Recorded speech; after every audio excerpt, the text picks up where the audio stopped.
welcome to my review of Kill la Kill. Kill la Kill aired on October 4th, 2013. It was the very first anime made by Studio Trigger. Kill la Kill was directed by, sorry about butchered any names along the way here, Hiroyuki Imashira, who also directed Gurren Lagann. Written by Kazuyuki Nakashima, who was the writer for BNA and Gurren Lagann, and the music was done by Hiroyuki Sanada. Opening song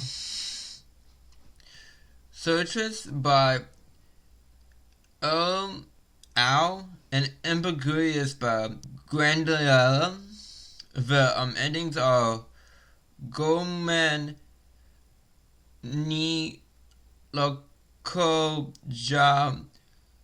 Letronome by Miku Sawa and Shinsaki Koyogaru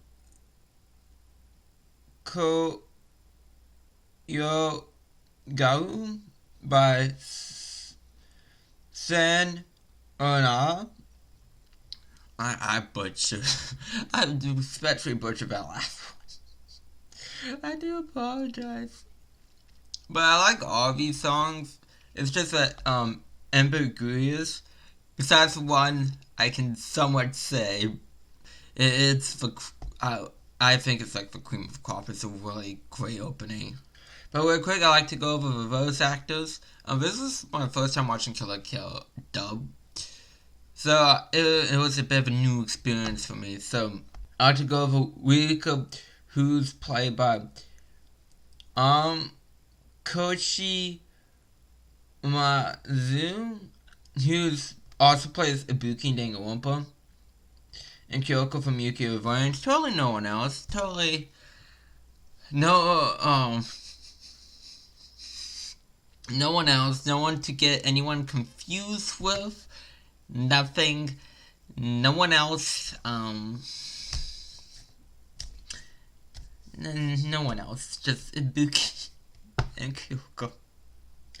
Sasuke is played by Ryuka Yozuki, who also plays Ino in the Naruto series, and Kazuo from Do You Love Your Mom and her two-hit multi-target attacks. Michael is played by Zuka, who also plays Tatsumune and Boruto. The following Sencast is played by Toshihiko Seki, who also plays Iruka in the Naruto series. Frank and Yuki are 5Ds. And look at me from the Ace Attorney anime. Now, with all that being said, have a way the butchering ends for now. I'm sure I butcher some names in the future. But for now, let's get started with episode 1. We start off with a classroom warning about Hitler's rise to power. Totally just putting some of comparison. It's a comparison.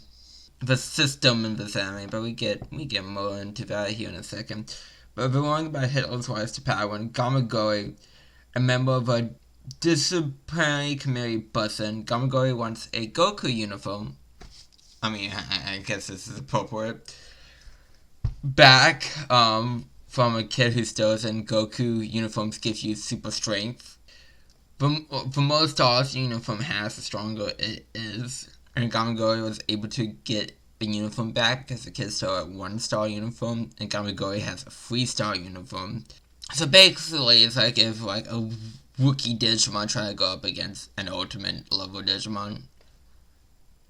I got my Digimon reference finally in one of these videos. It's like, if I had made one, it's been a while. We meet the student council president, Sasuke, who says, "Fear is freedom, supplication is liberation, and contradiction is truth." I'll get more into that saying later because it'd be easier to explain that, like, way later. Ruka is a transfer student to Hano Academy. The kid tries to steal Ruka's wad, but she fucks him. But Kid and his friends try to beat Ruka up, but fails. The kid's sister shows up to beat the kid up. Ruka meets her sister in her class, and her name is Mako. Ruka wants to ask Sasuke who has half of her scissors, because whoever had the other half of her scissors killed her dad. Ruka attacks, but gets countered by Takaharu, captain of the boxing club. Ruka gets schooled and escapes. Ruka's scissors can damage Goku uniforms, and Sasuke seems to know Ruka's last name, so she has at least some familiarity with who Ruka is. Again, Ruka wants revenge for her father's death. Ruka's teacher seems to know what's going on as he trapsters Ruka at her own house. Ruka finds a talking Cell uniform but wants to be whaled. Takaharu is using Mako as bait to get Ruka to come out. They were gonna tear Mako, and that's horrifying. I like how I like the contrast between two series. There's this play for laughs where Danganronpa, it's just plays it in horror. Ruka shows up and is taking 0 damage in her new uniform. Ruka beats Takaharu and demands that Sasuke tells her about her father. This is a good first episode. Because it introduces you to characters. I think it's a strong enough first episode to get you hooked into the story, get you invested, which is the job of the first episode. So if the first episode can do that, then that's a very good thing. Going on characters, Ruka has what I call the Deku for My Hero Academia issue. What I mean by that is, and actually, for Tanjiro from Demon Slayer in there too. What I mean is, for people around her are more interesting than she is. I know she's like the straight man in the crazy wild world, and that's where the comedy comes from. But Sasuke, well, there's hints of stuff of like her personality and stuff. Like you can tell not everything is simple as it seems, which is very appreciated. With like Rico, more like what you see on the tin is what you get, which is not necessarily a bad thing.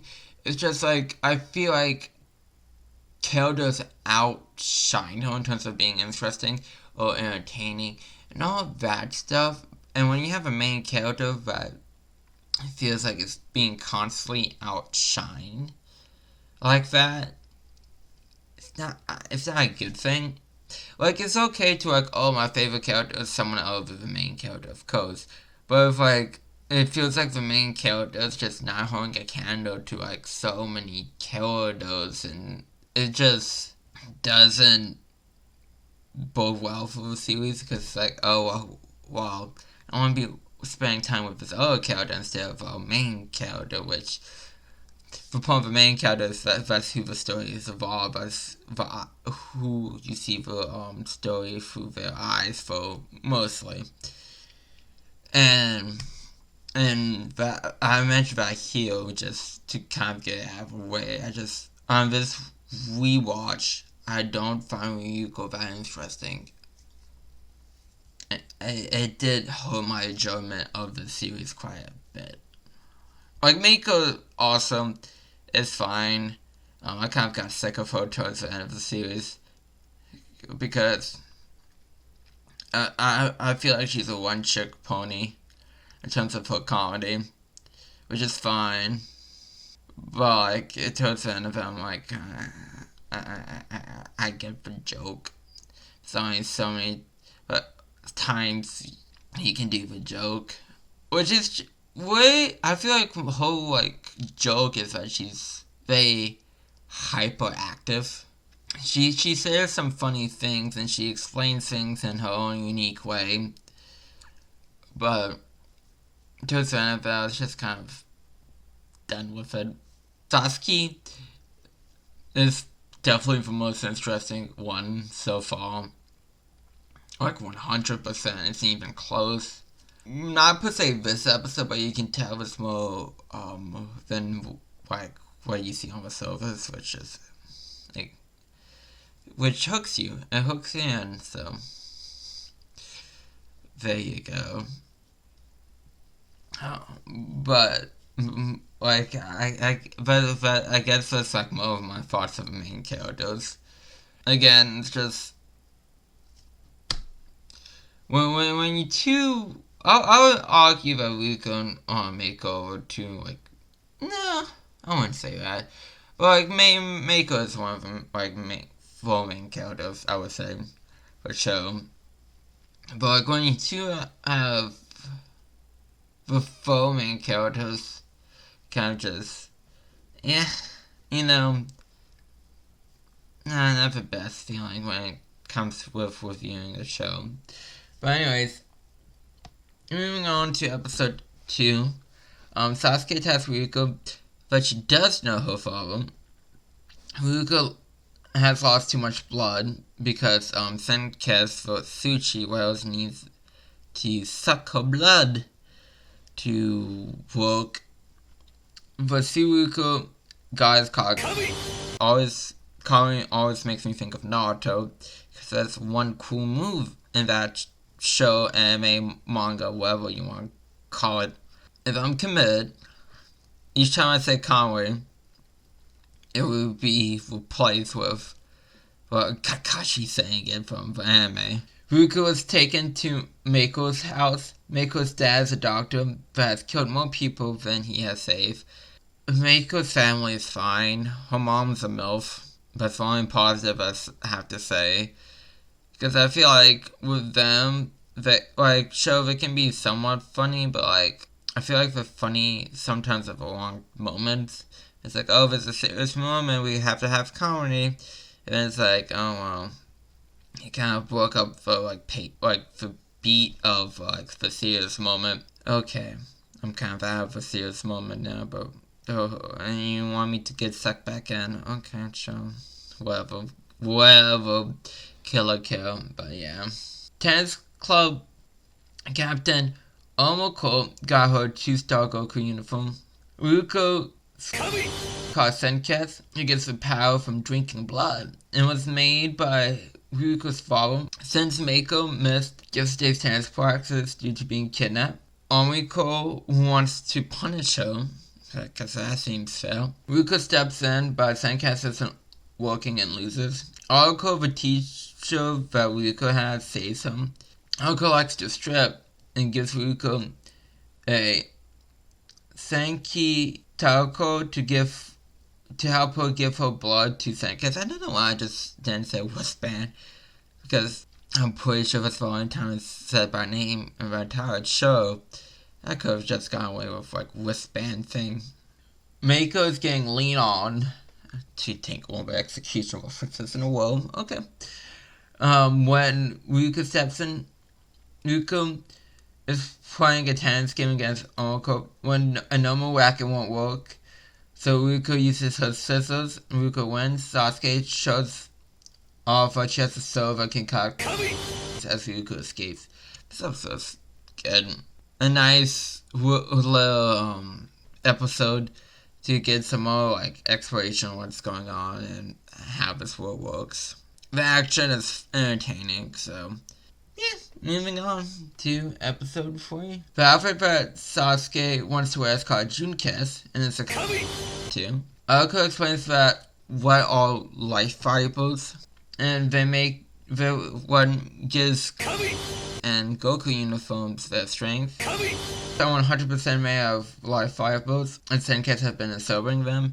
And for the Goku uniforms, the number of stars represent how much life variables your uniform is made of. Like if you're 1 star, that's 10%, 2 stars, 20%, 3 stars, 30%, etc., etc. Sasuke family wants world domination, of course. and probably will have won the Kiruko tag.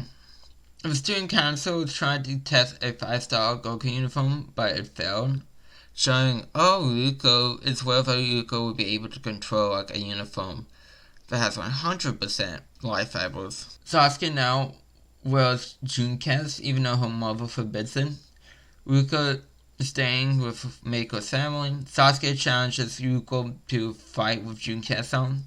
Sasuke's outclassing Ryuko.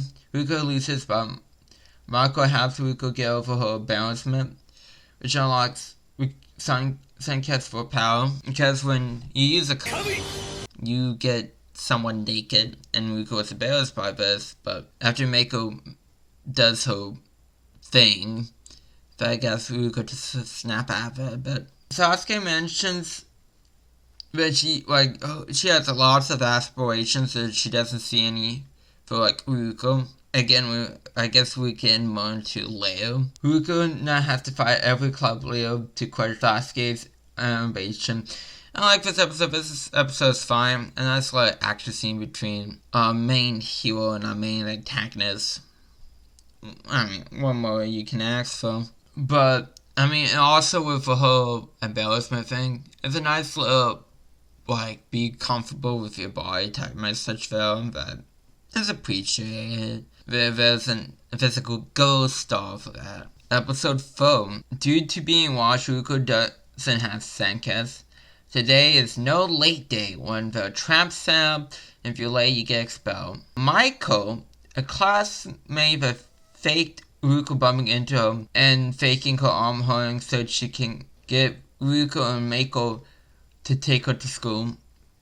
And it really is Saw with all these traps. Do you want to play a game? The girl is hijacked and almost buzzed while being shot at. Also, Mako gets the fun job of being on the Gatling gun. The girl is made it to school. Miko steals Senketsu after Mako's family failed to give it to Ryuko 3 times because she wants to be the top dog of the school. Senketsu stops Miko from attacking, and Ryuko gets her uniform back. They were at a fake school, and that causes Ryuko and Mako to go past from further behind even with the star. Ryuko puts on Senketsu and uses a ropeway. I'm really surprised there's no word besides ropeway for that. If it has to be, for the little machine on the rope, there has to be a name for the carrying basket thing. I don't know what to call it. But they use the ropeway to get on to school on time. Gamagori knows about Miko's plan to try to overthrow Sasuke and gets expelled. This episode's another episode. What I mean by that is, it's an entertaining show, but I have nothing to say about it. It's entertaining. Cool. Let's move on. It exists. It's entertaining. It does its job. It's just, there's no meat on the bones to a chew. It's just, I don't say a bad thing. It's just, there's nothing to talk about. So moving on to episode 5.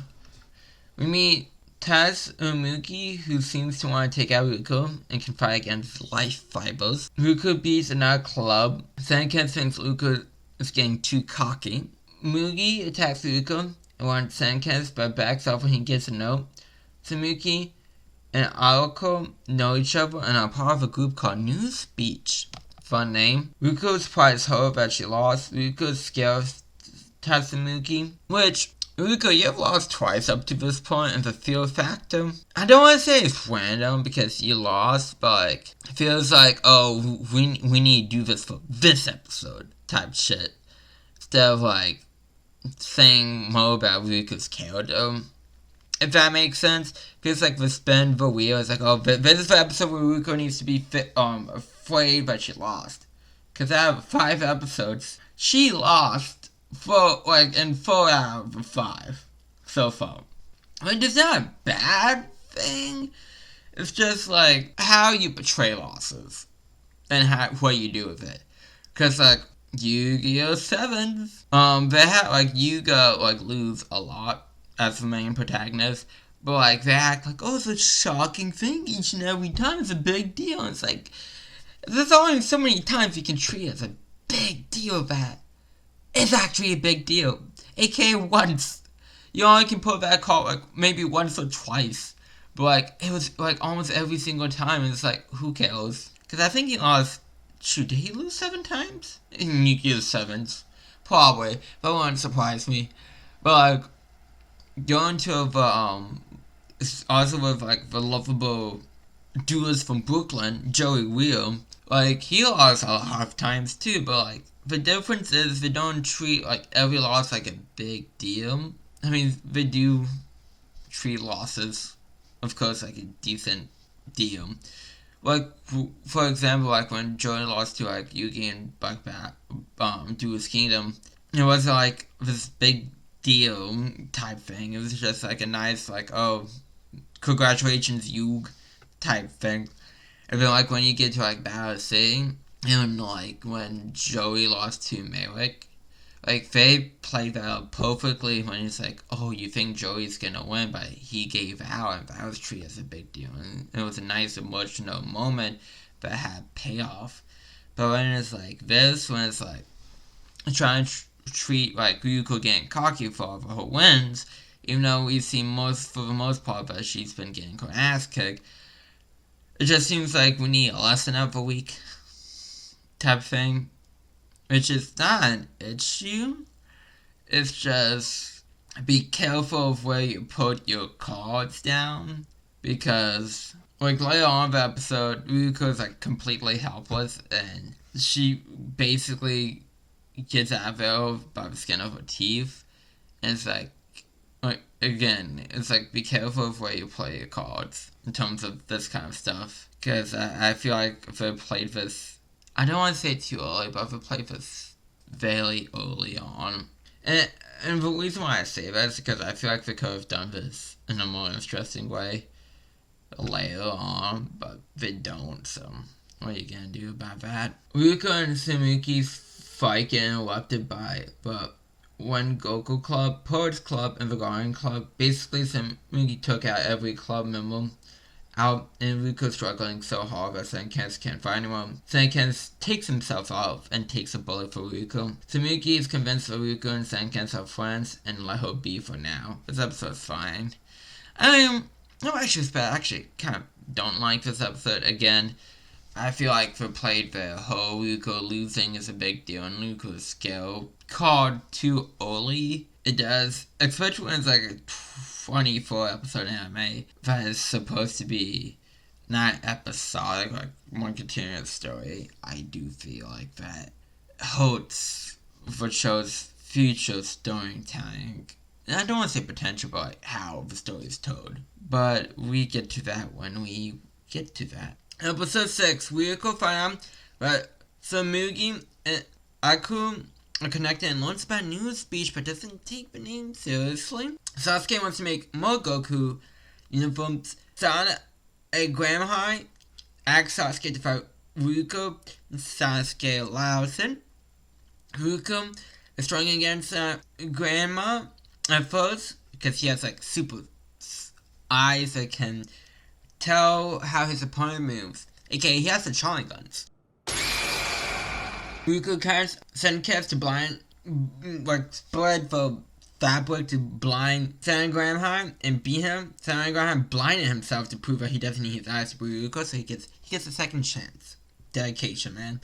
Ryuko tries to beat Sanagramha the same way, but that didn't work, and is only saved when Sanagramha's Goku uniform overheats and gives out. This episode is fine. I like how it fleshes out a different Elite Four member than Gamagoe, because that's the one we see the most in this show. I have nothing really.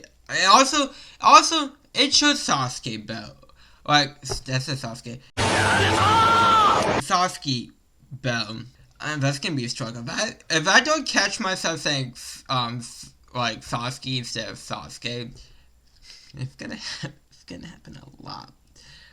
Sasuke is that it shows not necessarily like benevolence, but it's more to her here, and I like that. Like, I like death to characters. Not saying all characters have to be super death. A prime example would be Frieza from Dragon Ball. left every second he was on stream, but he was not, not super, like, deep, like, character though. Even though there's some stuff you can analyze and stuff like that there, but, like, he's not a super in-depth, like, he's, like, the face of baddies for the sake of being bad. But, again, that's kind of what makes Sasuke stand out more and be more interesting than, like, the rest of the crops here. Call them crops. The rest of the characters here. But anyways, moving on to episode 7. Ruka is showing being with Marco's family. Ruka beats club president after president, and we learn if you beat Ruka, you become a 3-star member of society. Ruka wants to start a fight club and gets for approval. I've never seen Fight Club. I should probably watch it at some point. Ruka made a makeup of club president after noticing how much work it would be. Finding other clubs counts as club activities, so they get the club activities in. Meiko is putting in the work, and her family living situation improves as now she's a 1-star. And her family's lifestyle got improved again with suddenly. And it corrupted them off screen. They went from like, oh, this is cool, to like, we're total rich douchebags now. There was no transition to it, so it feels so abrupt. So like, it's just like, you could have worked that in a bit better. Meiko is overworking Ruka. Ruka is quitting for Fight Club because she doesn't like how things went with how Meiko's training her and how Meiko's family is no longer acting like a family. Sasuke gives Meiko a 2-star uniform to fight Ruka to keep her social standing. Friendship wins in the end. Sasuke might have been using Ruka to get some of undesirable members of her school out. I don't like this episode for again, it's for good. Money corrupts people, but friendship wins in the end. Kind of an episode. I think they could handle this a lot better in terms of building up the struggle and the situation and all that stuff. I just think the could have done more with it. Again, I think it would be more impactful if it was a gradual instead of just oh, well, things are different now. To the extreme, you went from one extreme to the other, and that's just not entertaining, per se. At least for me. Moving on to episode 8. Sasuke is holding a fighting tournament to claim your social standing. Everyone's going hammer fighting, but Elite Four sees this as a week break into the finals. Ruka and Meiko go screwing to Ruka's ruined house. Ruka didn't have the best relationship with her dad before he died. The school broke down the way back. Gamaguri gives the girls a lot, and I like it. It's man, we might have our differences. I might be fighting you all the time, but you 2 students in trouble, I'm gonna help you out. I like that about him. They get attacked during the drive, and Gamaguri shows off his skills with the power of being honey at the finals, and Ruka is in the final 5. I don't know why. Besides to prove the point of people bend the will to improve their social standings and bend to the will of the system. I don't know why Sasuke did it like this. Because he just want Ruka to fight for Goku. Why if Ruka dead? Something happened to her and she didn't make it to the finals. Your peace, but you're looking for won't be here. I mean, chances are she was gonna make it, but it's bang safely, but still. I feel like there's a bit of a hole. A small nitpick. Doesn't ruin the episode. The episode's good. And, Ruka's first, up against, Gamaguri as, the first opponent. This episode's good. I like it. Again, it shows more of Gamaguri's character. A bit of Ruka's character, but the fact that she's I didn't want to hang out with my dad, and I would kind of regret that. But that's kind of it, honestly. So moving on to episode 9. Gamaguri is a really rude fighter. He makes Ruka wait hours for tournament to start. Ayako thinks that it isn't a good idea for Ruka to challenge for Elite Four because he doesn't know what happened to her in Senketsu. Gamaguri, Goku uniform is very kinky. Ruka knows that Gamaguri can absorb damage and bounce it back. Think about it like a magical cylinder. Gamaguri can whip himself to use the bounce back ability to attack, I guess.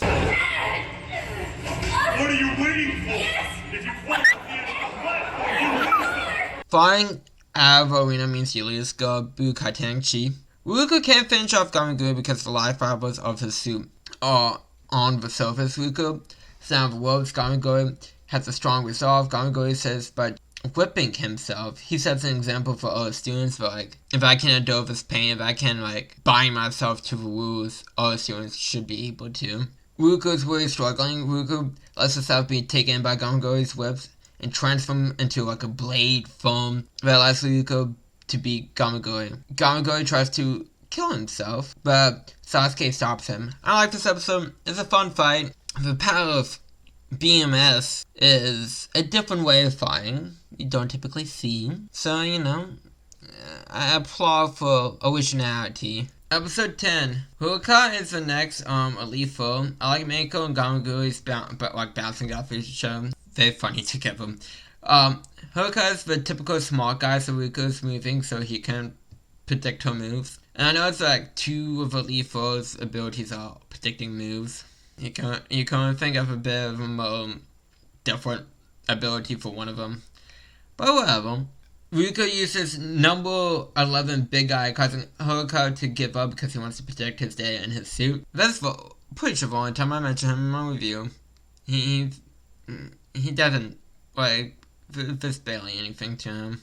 Jakuzuru is up next. Mako's the key to keeping Ruka relaxed. Jakuzu's Goku in uniform's more Mechvin outfit. The power of loud noses and deadly nose is what Ruka is up against. I'm a sucker for this fight. I like when music is integrated into like a fight scene like this, or like classical music plays, like something like out of like Doctor Strange and Multiverse of Madness. I'm a sucker for like Doctor Strange vs. Evil Strange. Ruka tries to use fabric from Senka's to put Jakuzu down, but Jakuzu destroys like the ground. Aoko calls Sugumi to save as Senka's is evolving too quickly. Ruka learns how to fly. This episode's fine. I don't think the Wise had like anything for Haiku to fight with, so they kind of just let that end quickly.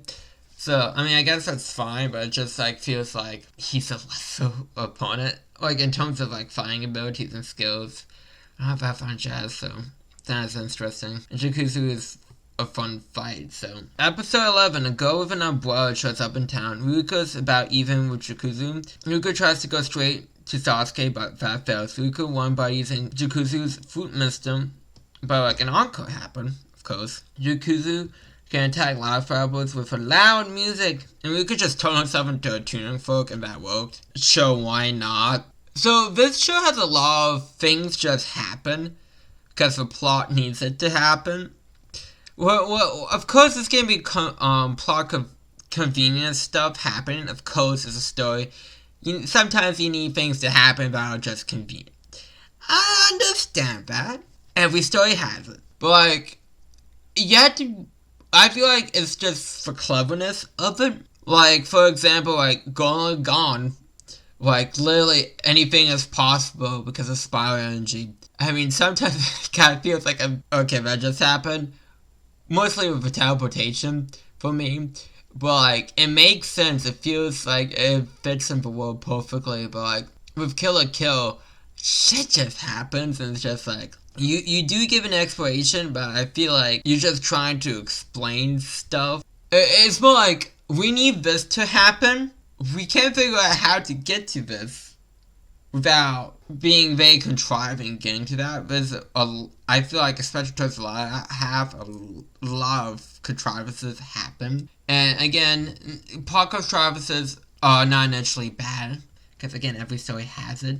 It's just, it feels, I don't want to say cheated, it just doesn't feel good sometimes. Kill la Kill has a lot of times for me when things happen, it's like, it doesn't feel good that this is happening. Kind of like Goku and Vegeta going back and forth into the future 3 times in the, like future Trunks arc. Somehow that's not gonna be the only time I mentioned that plot point from that arc in comparison. Like, they explain why they have to do it, but it's repetitive and stupid, and yeah, like, it's like same with the tuning fork. It's like, okay, you explain how this is happening, and it just feels like, oh, we need her to defeat music-based powers, so she just can turn herself into a tuner folk because she needs to beat all the lead four members. But Tsugumi brought a one-of-a-kind bullet for Ruko, which is actually going ahead. I just thought this. They never used the bullet. They brought it here, and after the events of this tournament, they never bring it up again. And it's like a one-of-a-kind bullet meant to take down life fibers, and it's just like, later on in this series, you're like, why isn't anyone using this bullet? I am just saying, the bullet is never used. It's forgotten about. I don't know if the Wilds forgot about it, or they realized that would solve all of our problems, so they just kind of put it to the side. But there you go, the bullet disappears, and it bugs me. Because again, you probably could literally not cut this anime in half. Probably could take out 1 or 2 episodes of the first 12 episodes. You could definitely show this anime a lot if it was for that bullet and it worked. But I'm sure if they remember the bullet or choose to use the bullet, they come up with some reason why the bullet won't work. Because you gotta give that 24 episode. The bullet goes missing. And for us, it's a bit salty about it. But Ryuko's about to face Sangome for the 4th time, but Bomborgo gets him away, and her name is Noon. Noon beats Sangome by cutting the Banshee, which is the part of a Goku uniform that makes the life fibers want to be closed. Blagio, Sasuke's mother, is the one who's saying Noon to this event. Noon has the other half of a scissor blade that Yuko has. That means she's the one who killed Ryuko's father. And Yuko will be on the Exploring Rage category and the hit mobile game Dragon Ball Z Dokkan Battle. This episode is fine. Again, I feel like my thoughts about this episode are kind of clear. I would love a round 3 against Ruka vs. Sangome for the sake of not having a tie on the board on that one, but hey, that's what it is.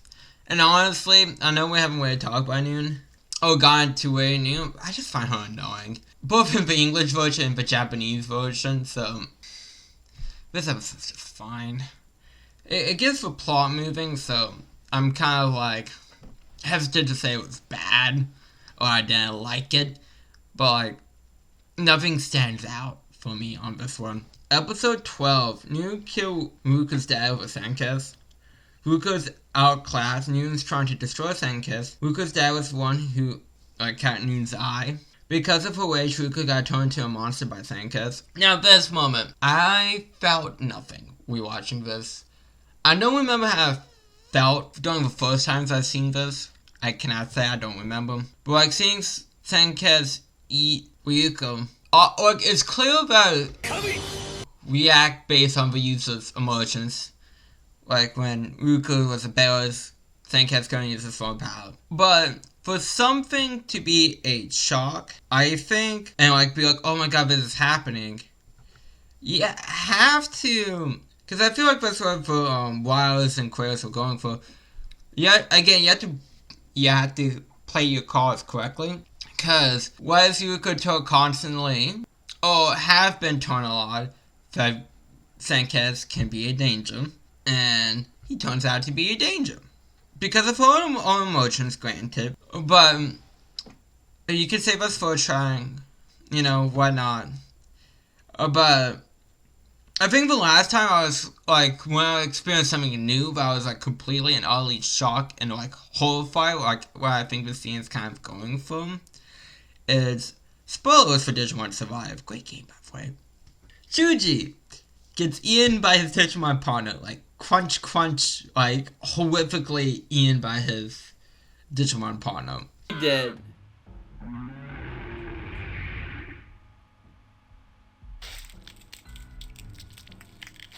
Holy shit. And the reason why that is such a big shock, I mean, this is coming from someone who's a Digimon fan for 20 years. Of course you have rough patches with your Digimon partner, dark evolutions here and there, but, there always comes to a point of, records, coming together and fixing that bond. But when a Digimon partner kills their own human partner, that's 20 years of experiences avoid the expectation of that. And That's very well done for like Digimon fans and all bad stuff. Digimon Survive really isn't a good place to start off with if you're not a Digimon fan, no way. The point being is, with a scene like this, and of course it's like Digimon wanted to kill them throughout the story up to that point too. So it's not like, oh, that's totally random. But the point is that you kind of want to feel an element of surprise to it to get like, I feel like a big emotion. When it's just, again, I don't want to say things are happening. When it's stuff when I'm supposed to feel something and it doesn't, I look back and I'm like, this isn't surprising. And when I'm not caught off guard by like a scene like this, when it's like, oh shit, when a gut reaction should be, oh shit, for like it needs to have an element of surprise to it, if that makes sense. Like going to Gone and Gone when all like the OG members basically die, there was an element of oh shit to it. That scene was super well done, even without the element of oh shit. You still feel the despair. But like with this, it's just, I don't know if I watched too much shonen. Oh, what? But like seeing the angry protagonist, something bad happens because they got too angry. It didn't do it for me this time around. Again, I can't remember how I originally felt when I first saw this scene. I don't know. But it doesn't, it didn't hit with me. I think maybe because I know it's coming or what. Just because but I think because I felt nothing says how strongly the scene is. Because with Going Gone with all the members dying, I knew that was coming, but I still felt like I was watching it for the first time. Sasuke joins the fight and Tsumugi joins the fight with lyric success. Mako snaps Ruka out and saves her because of the power of friendship. They use the power of friendship ship so much too. And it's like, I mean, Yu-Gi-Oh! Uses a lot too, but this show overdoes it. And, like, overdoes it. And I get more to it later, but this moment in itself is fine. I have no complaints about it, but it's like later on, we'll be talking about more about my problems with the whole friendship thing. Sasuke bans New from school and doesn't want him to mess with Ruka, but New isn't gonna listen to that. Sasuke says thanks to the fight, she was able to make adjustments to the Goku uniforms to take over all the schools in the Kanto region. This episode is fine. Again, I think the big shocking moment, I feel like a big part of it is shock. And it's like shock humor. When you're not shocked about shock humor, where's the joke? I hate to compare it to like something like Family Guy, but like that, like a lot of jokes nowadays is shock humor. And that moment, I feel like it's shock emotion. Can I call that term shock emotion? When it's like the main emotion should be shock, and you take away the shock, it's just nothingness. I'm sure someone else has come up with a term for what I'm describing, but there you go. Episode 13. Sasuke really wants to take them out of schools as you see her like propel. Mako wants the free trip, but doesn't want to find the war that Sasuke is propelling to fight in. Ruka now doesn't want to put on Senkiz. A newspaper guy wants Mako to take him to Riko. The newspaper guy is criticizing the school, and the school doesn't like that, so they're trying to shut him down. So he needs Ruka's help, but Ruka says no. Sasuke goes to meet her mother and tell her that the way is happening soon, and this seems to be a plan to drag out New's speech from Hyang. I don't know what would be the correct way to phrase this. I feel like I don't know if we tried to make this. I don't think we try and make this like a big surprise for the audience. It's more a big surprise for the characters, because that's all they say. But it's like who else? What pieces on the board would they be trying to drag out? So. Wagyu wants Noon to do her own thing behind her doll's back. Newspaper guy drags Mako into his plan to tell the truth, man! And that causes Mako to be forced to go on the world trip. Ruka's scared of herself. She doesn't blame Senkiz for what happens. Thank God we don't have a Shuji situation, going back to the Digimon Survive example, because Shuji got what he fucking deserved. Well, Riko at least realized it was her fault and not Senkiz. That is appreciated. Instead of going for that trope of, oh, I'm scared of you, oh, my bad, it was my fault all along. The newspaper guy shows up and gets attacked, and Beth snaps Rico at him. The newspaper guy was really new in disguise. She beats Rico and destroys Sandcast. This doesn't work for me. Why this doesn't work? Because this is supposed to be like this big thing. Oh my god, Rico lost, but like, how much times has she lost up to this point? Like, I feel like episode 5, going back to that, you used your trump card too early. I feel like you already have a big loss moment, and you go like, oh, let's do it again. A few episodes later, and it's just like, it doesn't work. You have too many, oh my god, she lost too quickly. Now, it's fine to have multiple votes, but there needs to be space. In like a 24 episode anime, you really don't have the space to like keep doing that shock value loss. So, you gotta play your cards more strategically. And this is here. It happened. Sasuke uses the remaining of Sandcast to power upon me. Like, I don't like this episode because I feel like this episode is really just building up to like the world, which is fine. But like also like noon, like wrecking Ryuko, which is what it is. I mean, I don't like it. Well, especially since she got over her feelings great. Oh, she's defeated. It's like okay, but like it also go on into like in the next episode. Go, oh, she was still a little scared and she couldn't find her full power. Okay. Neat, I guess, but it feels more like they need Ryuko to be in a specific place. So they have to have Sandcast destroyed more than anything else, if that makes sense. I'm getting a bit ahead of myself. Because it feels like that bit. Not fully, but a bit. But anyways, moving on to episode 14. Ryuko wasn't able to use Sandcast's power in the fight. That's why she lost to Noon. Once again, want to reiterate that. And then she just suddenly got over it, you know. That's what I mean, like, things just kind of happened for the sake of happening in the show. Because she seemed to always get over it, then it's like, oh, you can't use your full power. Oh, yeah, you're fine now. When it just feels like you could have cut her not being able to use her full power. Again, it just feels like they need pieces and places more than necessary writing or made sense a bit. Because it would make sense that she's still a little scared. Was it really a difference between, like, how she was fighting Noon before the Sandcast incident and then after? Oh, well, it doesn't feel that way. There's also that, too. Ryuko was able to save one piece of Sandcast and resolved to give the rest of him back. Akira is done with the teacher persona, so he's all stripper and nudist. The attacks on the other school begins, but Money School is by far my favorite. I love that school council president of the Money School so much. Like, Mako went shopping because they used money guns, and so she like just took the money guns from the Money School. And then like we see like the school that Gamagori is facing is using like meat shields, which can block steel but can't handle the heat.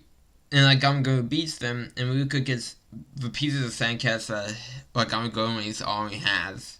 And then the same thing happened to Jakuzu. When she beat her school, Ryuko came by, sweep up the pieces of Sandcast. Money has power over people, you gotta give him to help you out. Sasuke steps in to help Samagome. Ryuko just needs one more piece of Sandcast, and Sasuke has the last one, because of course she does. This episode's okay. Again, the money due honestly makes this episode work for me more than anything else. And I like how also they hype up Goku uniforms and all that stuff. Ryuko's just kicking everyone with a Goku uniform in his butt to get Sandcast back, just saying. But episode 15, Sasuke shows how there's no such thing as loyalty bought by money. Moneybags has a crab robot, but Leaf got the new Goku uniforms. Going up the butt is the way to beat Moneybags. You gotta stick that bamboo sword up there multiple times. Ryuko shows up and fights Sasuke as Sasuke used Jinkats. New Speed shows up, but of course that was a trap. Ryuko uses her skin to transform to give the missing part she needs back. And yeah, they were like, oh, don't do this is dangerous. She does it. Nothing happens to her. And she gets the last part Sen gets back. So it's like, okay. I mean, I know it's to like build tension and all that stuff, but like it kind of goes back to things kind of just happen. There's an explanation of why it happens, but it feels like again they just need things to happen. And again, Parker Travis's need to happen for a story to work, but it just gets to a point where it's like this too much, and it doesn't feel natural. Ruka gets Sasuke to withdraw, but news base was destroyed in that kind of episode. And then like also like Sasuke and Ruka were debating whether Ruka had like a bitchin' or not. Again, this episode's okay. I have no strong feelings one way or another. It's just okay. I think this is kind of the beginning of more of things just kind of happen. But I'm even going to episode 16. They do like a 3-minute recap, so there's no Dokkan involved this go around, which is sad. Potala. But Sasuke's having trouble with Junkets. Noon takes Senketsu back to her mom. Ulco's gonna tell Ruka everything. Ruka's dad finally knew his speech. Life fibers made humans of us, so quite literally, clothes made of man. Receive a primordial life fibers, which is, I guess, like, for mother brain, mother alien, whatever you want to call it. The life fibers want to cover both. Life fibers are aliens. So the symbiotes, too. Life fibers want humans as snacks, num num num. Ragu is putting life fibers in all of clothes. Ragu wants a sports festival. Riku doesn't like the idea of Senketsu just being weapon to kill his own kind. We kind of know the like main motivation behind against the bad guys, so there's that. That's a positive of this episode. One issue I have is that for the bad guys, like there's no clear-cut benefiting factor for them. What I mean is, like, enough for me to understand why they're doing what they're doing. Like, Ragu is just, like, unless I missed something, unless there was, like, one line somewhere I missed, it's like, oh, life fibers are superior. It's like, is that it? Is that literally it? Because, last time I checked, this doesn't end well for you, too. Like, it makes no sense. Like, say what you will about Frieza. His motivation makes sense. Oh, he wants immortality. Okay, that's a clear benefit for you. And it makes sense why you will want that. But, like, it kind of goes to why I kind of don't, like, sell. Ooh, we keep it in-house. It's because he goes like, okay, I want 17 and 18 become perfect. Okay, that makes sense. And then it evolves into the cell game to test my strength. Okay, that makes sense. I'm gonna blow up both. I mean, I get you want for like danger of the cell games. Or what's the point? Like, how's that not positive for you? And where will you go? Will you just flow around space to see what you get? Like, what will you find? Like, what's the goal, Cell? What's the plan? Okay, moving on to episode 17. Senketsu says it's fine, he will fight. We learn that Samanuki's sister died in a life fiber accident, so that's why he's so anti-life fiber. It seems that like everyone's forced to go to the sports festival. Mako's family's wondering at home will go, but Gamaguri's tells him fail. You rebel scum. Which also bugged me, because Mako's family kind of like, oh, well, they're alive, okay. But free through the sports festival, yay! And it just kind of ruins like any emotional moments you could have had. It's like, oh, okay, going with MCU thing when using human tone to count emotional moments. Okay, sure, that's fine. The school festival is just basically held to have people get in. Mako's brother has like a pan-on suit, so it's the only one not to get in. Ruko's team's on the attack. Sasuke literally stabs some of them in the back because she wants to destroy the life fibers as she repeats her first words in the first episode. Fear is freedom, supplication is liberation, contradiction is truth, and the twist works because again Sasuke has like more, you can tell has more under the surface than she leads on. so woke, so no complaints in terms of like, oh my god, this came out of nowhere or anything like that. So positive for that. I mean, anything else is just kind of it happens. Episode 18, everyone's freed. Son Graham gets his rematch against Noom. Wacko refused with life fibers that she isn't dead yet. The 3 other student council members step in to help Sam Graham. Mako is trying to get everyone to leave the stadium.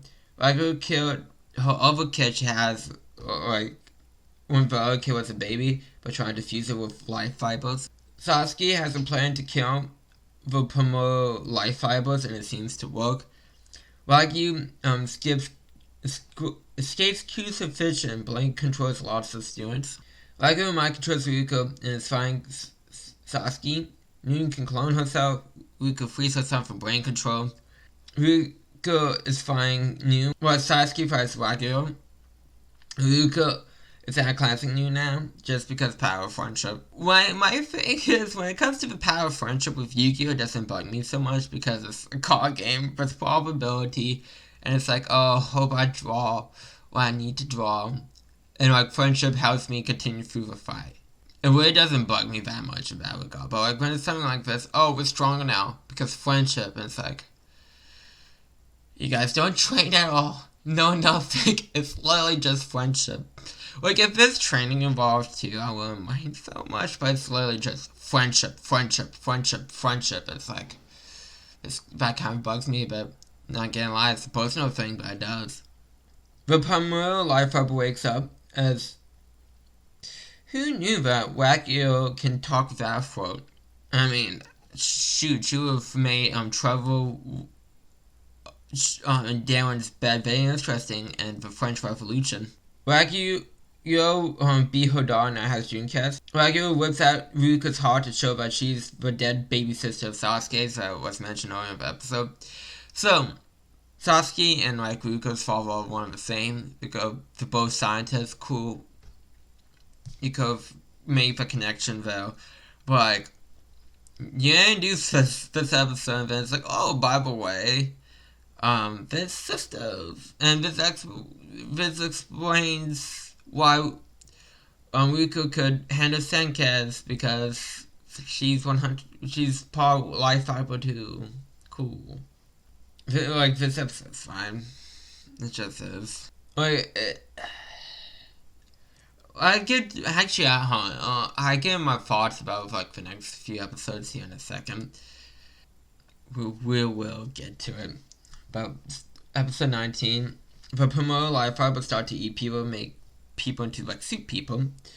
Mako gets in. Sasuke made the place go boom boom. A month later, things are looking grim. The Goku uniforms are breaking down, but the good guys have.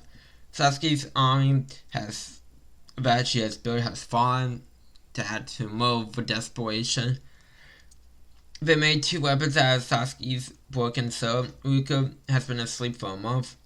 Sasuke has been chained up. Ryuko's dad's also Sasuke's, just changed name, face, body type, all that fun stuff, and name. News beach space is being attacked. Gamagori was given a weapon to save people who have been eaten, so Mako has been saved. You gotta fix that desperation feeling you had real quick. Ryuko wakes up in a bad mood and says she's done with Senkes because she's a life fiber monster. We got repeat Ryuko struggles. I feel like they had no idea what to do with Ryuko, to be real fucking honest in terms of character development, so I feel like we just repeat the same thing over and over again. I mean, to be fair, like, it would be a shock to learn, oh, I'm not fully human. But also, she takes it on Senkes, and then we get for her friendship, and then become stronger than ever. It's just, didn't we just do this, like, not that long ago? Like, it just feels like a repeat of what you have always done. You know, there's that, and then, again, like, you have, like, a desperate feeling thing going on, but, like, you toned it out too quickly before, like, the desperation and despair waves set in my opinion. Like, I really didn't feel it, well, especially on the rewatch, because I know, like, there's a quick turnaround, and I don't think that this show did a good enough job in, like, Gone Lagann, for example, going back to the team with death of most of the OG, like, Gone Lagann members. Like, I don't think it did as good as the job to portray that as sad moment. Episode 10. Ragu advises Ryuko to come and kill her. Ryuko is just latching out and everyone is going alone. Seeing Sasuke got relief for News Beach has a battleship. The life fibers are doing something. Ryuko's finding News Beach attacks. Sasuke bleeds herself with a fake toenail that she somehow had and was able to cut through life fibers. Well, things just happen as well.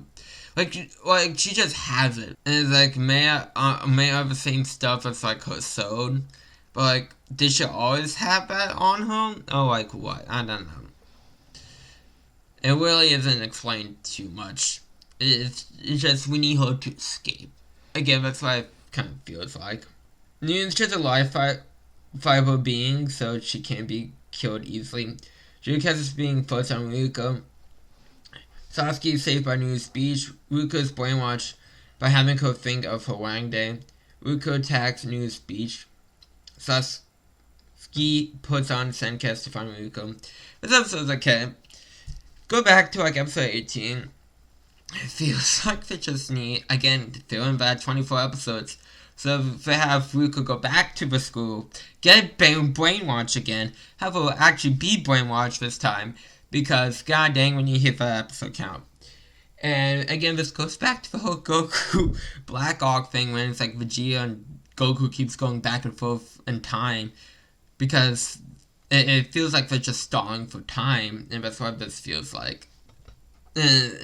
And like, Ryuko thinking of her wedding day is probably thinking of like having a life without being part of life fiber. Okay, I get that, but Ryuko's like happy memories with like Mako's family, or like I would think her like dream state would be like spending more time with her dad and stuff like that instead of wedding day.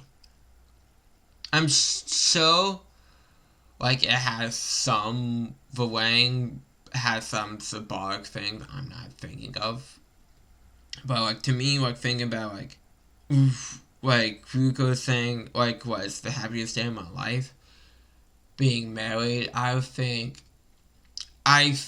there will be better ways of portraying that film, more like KO to like Ryuko and like what we know of her. Cause I like, you know, Ryuko being married is not something like, in terms of like what that character wants, on top of my list, you know what I mean? Or dreams of or anything like that, so there's that as well. Episode 21, Nukin will, due to how her body is, Ragu made life fibers activate and Ryuko to make her like brainwash and actually stick. Ryuko and Sasuke seem even, so lewd because if it's touching less skin, the less chance of it taking over your mind. Ryuko's not kicking ass, but leave for to jump in to help. Gamagori tries to get Junketsu off of Ryuko, but that fails as Noon Jones is afraid. Ryuko can take out Junketsu without dying, because it's tied to her life fibers. Life fibers are eating everyone everywhere, besides the News Beach ship. Ragu is flying for promo life fibers as it takes flight. Ryuko takes Senketsu off of Sasuke. Sasuke points out that if New trusted Ryuko should have given her the other half of the scissors. They force Senketsu in a wound on Ryuko's body to try to free her, and that works as Ryuko whips out Junketsu even though it's supposed to kill him. It just doesn't. This episode's okay. I mean, it's a fun action scene. Yeah, that's all I really can say about it. Like, in terms of positive. It's been a while since I watched a show that says so many, like, consequences can happen, but doesn't follow through on any of them. It's just like, oh, this can happen. Well, it didn't. Okay, carry on, move on with your day. It's just like, okay. Like, if you don't care about the consequences, but you set up, what should we? Episode 22, Ruko lives because the plot needed to happen. I like how I put that in my script specifically. Ruko uses Senkiss to transform. Ruko's now stronger because of friendship. Again, friendship power boost. Ruko got both scissors now. And what I mean by friendship is like, oh, both Sasuke and Mako's blood on me now. Friendship. But, that Senka says that, so. Ruko can cut Noon's arms off now. Noon escapes. This time, the club presidents are safe from the life fibers. Ruko realizes that her and Sasuke are not so different, like being around people that care about them. Sasuke says sorry for trying to use Ruko to take down Wagyu. They made so Sasuke can win Junkets without power now because we need her to win Junkets. They explain about like, oh, we fused Yo and like Ruko's blood into Junkets, so it's just fine now. It's like, okay, whatever. Life fibers were evil oath to make babies. Sasuke goes to fight Wagyu with Ruko as the West tries to destroy Transformer, so the life fibers can't take over. Mako gets her Goku uniform back. This episode's okay. One thing I really like is Sasuke admitting that she was wrong, because going back to the words of feels freedom, subjugation's liberation, and contradiction is true. Look at like Wagyu's like position and like how Sasuke reacts to that. Of course, contradiction is truth. Sasuke knew the truth about Wagyu's lies, so there was that. I'm going backwards, but hey, subjugation is liberation. By becoming under Sasuke, you be liberated from Wagyu's womb. And feel is freedom. This is like the feel of like Sasuke and how like reign of terror will free you from Wagyu's life fiber eating people experiment thing. But like also if you think about like this, in terms of how both react to stuff, like literally there's no difference between the two. Sasuke acts just like her mother to like defeat her mother. And she realizes, oh, that's wrong. So a nice counter moment for her.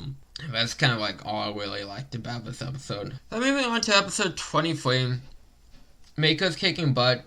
So the reason why Noon's arms damn foam is because they were cut from both ends. Sasuke and Ruko are fighting Wagyu. Wagyu is one tough cookie, but Promo Life Fiber is aiming for the others. But Elite Foe got the Goku uniforms back. Wagyu cuts Ruko in half, but Ruko lives because... Actually, this kind of contradicts like what the show said about like, cutting life fibers from both sides.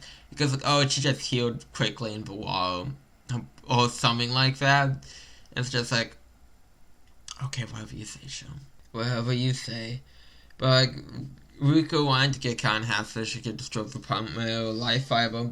But Alifa of fighting Wagyu, Sangre Man's eyes are not open again because why not? A new spaceship launches into the Promo life fiber to have Ruko destroy it. Wagyu gets new arms as gives Wagyu a new outfit. This episode's okay. Honestly, I feel like they kind of can just cut most of what happens in this episode, especially what happens next episode. Again, it just feels like they're stalling for time to hit that 24 mark, and you kind of feel it. At least I feel it. Moving on to episode 24. Ruko and Sasuke are fighting Wagyu. Noon's trying to stop others from destroying the transmitter. Wagyu can de-transform the Goku uniforms from the Palmoro life fiber is back because of course. Gamagori says Mako for being stabbed by Noon but gets stabbed himself. Ruko strips so she can fight. Senkiss attacks on its own, getting Wagyu to drop her field that stops Goku uniforms from transforming. Gamagori is alive and destroys the transmitter. The sisters beat Wagyu, but Noon gets up her body to the Palmoro life fiber for it to fuse with Wagyu. Wagyu is going into space to cover the earth and life fibers. Mako wants to go on a date with Ruko. If she wins, Ruko soaks all the Goku uniforms, and that causes her to go Super Saiyan. Ruko can soak Wagyu's life fibers and saves all of humans. It's, like, there's no reason why she couldn't do that earlier. It's just, she does it. And she's been absorbing life fibers from the beginning of the show. It's not like, oh, now I'm strong enough to do it. I would accept And like if she got more life up in her scenes, like, oh, now I can't tell what life up was like this. But if you don't explain it, it just happens. Like you could have done this like so long ago. In this says the Hall of Humans, Wagyu kills herself. Zenkiss sacrifices himself to save Ruka from re-entry from outer space. Friendship saves Ruka from dying from gravity. Ruka goes on a date with Mako and they bump into short hair's Sasuke. This episode's fine. Like again, like they could have cut most of 24 inches. 24. Again, if this episode feels like it would be, this show feels like it would be too long for like the 14 episode format, but too short for like the 24 episodes of the bloated. And that's how I feel like this. I feel like they hit same story beats a lot. Again, Ruka's not very interesting in character because I don't feel like they would do much to advance her character. I mean, she does grow. She does grow. To say she doesn't will be untruthful, but I feel like once she grew, they repeat what she grew, her lesson again and again, because they don't know what else to do with her. That causes like a character like Sasuke to like act class on being interesting, which again, it's fun to have like a favorite character that's other than the main character. But when it feels like the main character is like one of the least interesting characters by far, that really hurts for sure in my opinion. But like the action of Kill la Kill is fantastic, the animation is fantastic. But I feel like the plot has a lot of issues. So I'll give Kill la Kill a 6 out of 10. So thank you all for coming out. It's been fun. It's been a blast. It's been a real fun blast. Give a thumbs up if you like the review. Give it a thumbs down if you don't like the review. And I will see y'all next time. Bye.